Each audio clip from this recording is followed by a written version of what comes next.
సోదరులారా, సోదరీమణులారా, మీ అందరికీ కూడా తెలిసిన విషయమే. కోవా బన్ గురించి మన తెలుగు రాష్ట్రాల్లో చాలా పెద్ద న్యూస్ వైరల్ అవుతుంది. అయితే మీ అందరికీ కూడా మా తెలుగు ఇస్లాం యూట్యూబ్ ఛానల్ టీం తరపున మీ అందరికీ మా హృదయపూర్వక కృతజ్ఞతలు మరియు ధన్యవాదాలు.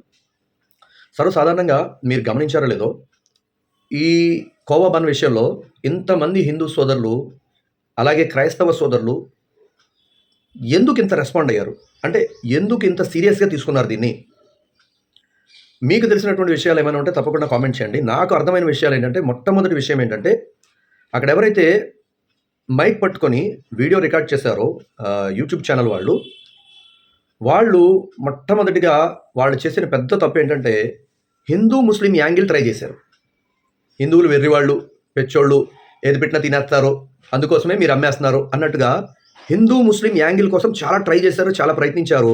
మొట్టమొదటిగా మన తెలుగు రాష్ట్రాల్లో ఎంతమంది అయితే దీనికి వ్యతిరేకించారో వాళ్ళందరికీ ఎందుకు కోపం వచ్చింది అంటే, ఈ హిందూ ముస్లిం యాంగిల్ ఇది ఎక్కడి నుంచి వచ్చిందర మధ్యలో, అసలు తినేటువంటి ఆహారం ఏదైతే ఉందో దాంట్లో కూడా మతాలను ఎత్తుకుతావేంట్రా అన్నట్టుగా మనోళ్ళు రెస్పాండ్ అయ్యారు.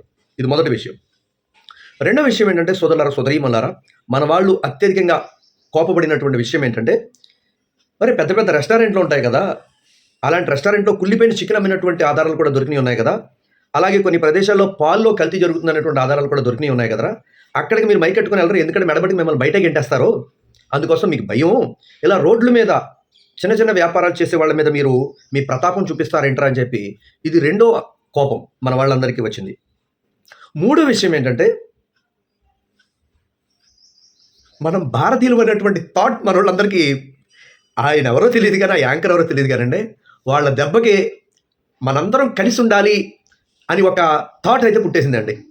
అంటే మతం అనేటువంటి కోణాన్ని తీసుకొచ్చి మీరు మా మధ్యలో మత విద్వేషాలు లేదా మత గొడవలు తెచ్చకూడదామంటే, ఇది యూపీ లాగా, బీహార్ లాగా ఇక్కడ చేయాలంటే కుదరదు, ఆ డ్రామాలు ఇక్కడ మీరు పెట్టొద్దు అని చెప్పి పెద్ద పెద్ద యూట్యూబర్సు, పెద్ద పెద్ద ఇన్స్టా పేజ్ ఉన్నటువంటి అడ్మిన్సు, ఇన్స్టాలో ఎక్కువ మంది ఫాలోవర్స్ ఉన్నటువంటి వాళ్ళు కూడా రెస్పాండ్ అవ్వడం నిజంగా చాలా సంతోషంగా ఉంది. ఏది ఏమైనప్పటికీ తప్పును ప్రశ్నించాలండి, తప్పు కాదు, కానీ ఆధారాలు లేకుండా మనం ఎవరి మీద నింద వేయకూడదు. రెండోది ఏంటంటే, ప్రతి దాంట్లో మనం తోపు అని మైకట్టుకుని వెళ్ళిపోకూడదు.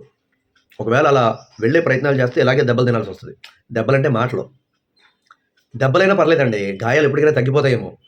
మాట తగులుతో చూసారా, చాలా బలంగా ఉండిపోద్ది మనసులో. ఆ కుర్రోడు ఎవరో మాట్లాడాడు, అవన్నీ నేను నా యూట్యూబ్ ఛానల్లో పెట్టకూడదని పెట్టట్లేదు, కానీ చాలా ధైర్యంగా మాట్లాడాడు అనమాట.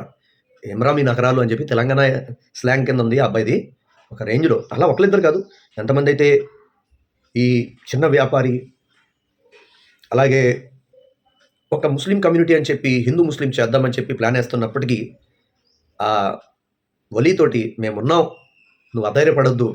నేను ఆయన ఎవరో మెసేజ్ పెట్టారండి, నాకు చాలా బాధేసింది. నేను మీకు ఎంత సాయం చేయాలో అంత చేస్తున్నాను, మా హిందువుల మీద మీకు కోపం లేదు కదా అని చెప్పి అన్నాడు ఆయన. నాకు అది ఏడుపు వచ్చింది. హిందువుల మీద ఎందుకు కోపం ఉండదు భయ్? ఆ వలీ గారికైనా ఏ ముస్లింకి కోపం ఉండదు. ఒక విషయం మీరు బాగా గుర్తుంచుకోండి, ఇలాంటి గొడవలు ఎటువంటి ముందు హిందువులు కాదు, అది తీసేయండి ముందు మీరు. నేను ఎందుకు చెప్తున్నానంటే, అరే అక్కడ ఒక 70 సంవత్సరాల వృద్ధుడిని, ఇంచుమించు 70 సంవత్సరాల పెద్ద వయసు ఉన్నటువంటి ఒక ముసలి వ్యక్తిని దీపక్ కుమార్ అనేటువంటి ఒక హిందూ రక్షించాడు, ఒక హిందూ అబ్బాయి దీపక్ కుమార్.